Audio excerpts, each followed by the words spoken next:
Jangan sesat. Tuhan tidak membiarkan dirinya dipermainkan. Karena apa yang ditabur orang, itu juga yang akan dituainya. Prinsip pertama, hukum menabur dan menuai berlaku untuk semua orang. Hukum pertama, prinsip pertama. Ayat ini dengan jelas menyatakan bahwa kita pasti akan menuai apa yang kita tabur. Tuhan tidak membiarkan dirinya dipermainkan. Apa artinya? Itu berarti tidak ada seorang pun yang mendapatkan kesempatan menghina Tuhan dengan mengatakan, Tuhan, hukum ini tidak berlaku untuk aku. Sen.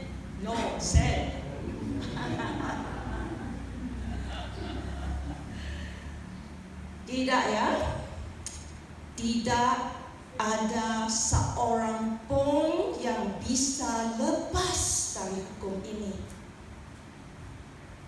Semua orang pasti akan menuai apa yang mereka tabur. Jadi, jangan tertipu. Jangan juga menipu diri sendiri. Kadang-kadang kita menipu diri sendiri ya. Semua orang pasti akan menuai apa yang mereka tabur. Menabur dan menuai adalah hukum kehidupan.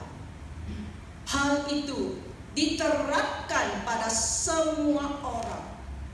Ini adalah prinsip pertama. Hukum menabur dan menuai berlaku untuk siapa? Betul, jawaban yang genap.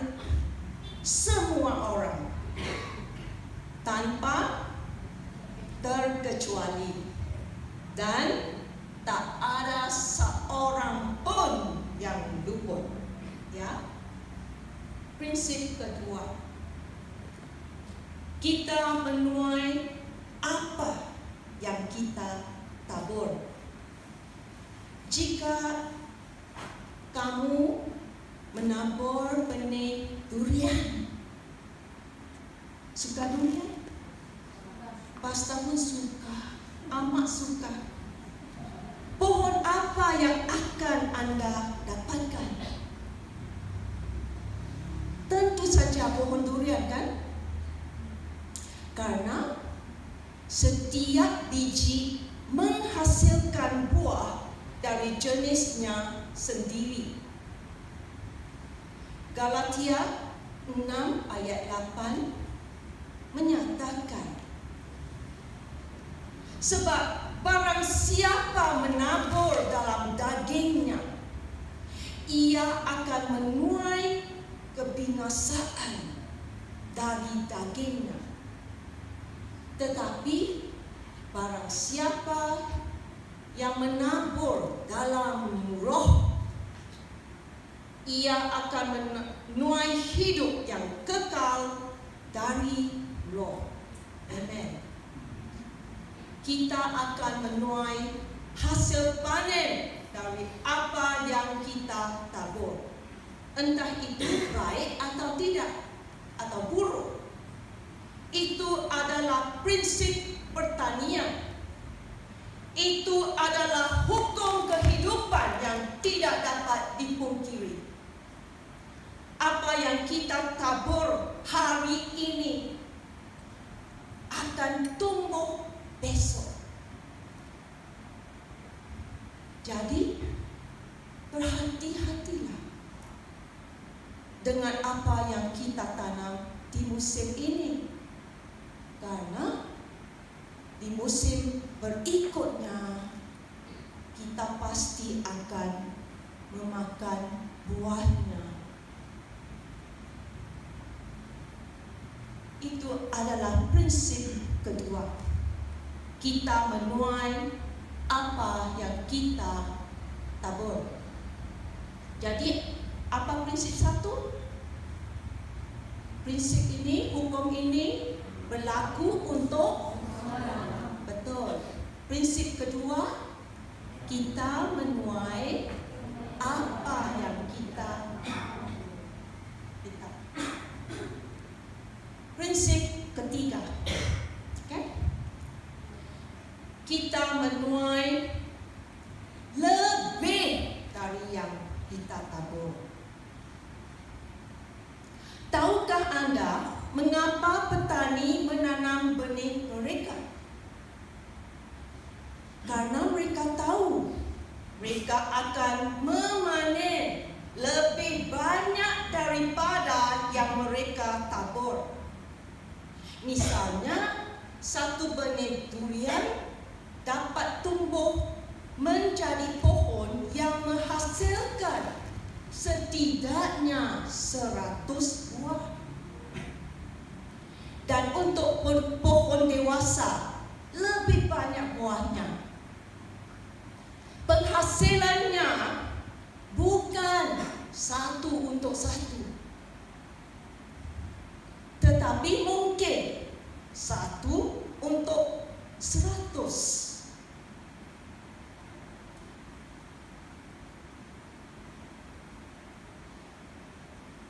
Itu sama juga dengan dosa dan kebenaran. Satu keputusan yang kecil yang kita buat untuk melakukan baik atau buruk akan menuai hasil panen, suka atau duka yang jauh lebih besar. Di perumpamaan tentang penabur dalam Matius 13, Yesus memberitahu,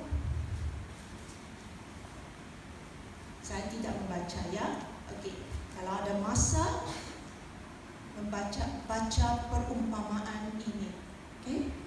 Yesus memberitahu kita bahwa jika kita mengizinkan firman Tuhan bekerja dalam hidup kita, hasilnya akan berlipat kali ganda.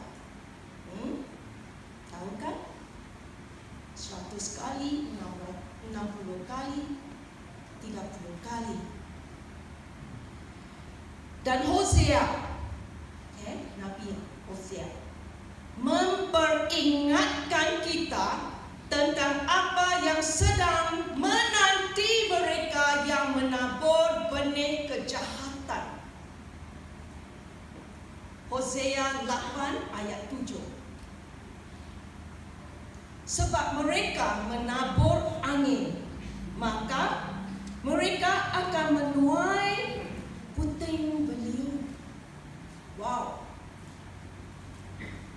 Puting beliung membawa kehancuran besar-besaran. Tentunya kita tidak menginginkan itu terjadi dalam hidup kita. Tetapi di sisi lain, jika benih kebenaran yang baik ditaburkan, kita pasti akan menuai kasih setia. Seperti yang dikatakan di Hosea 10 ayat 12. Menaburlah bagimu sesuai dengan keadilan, menuailah menurut kasih setia. Ini adalah prinsip ketiga. Kita menuai lebih dari yang kita tabur.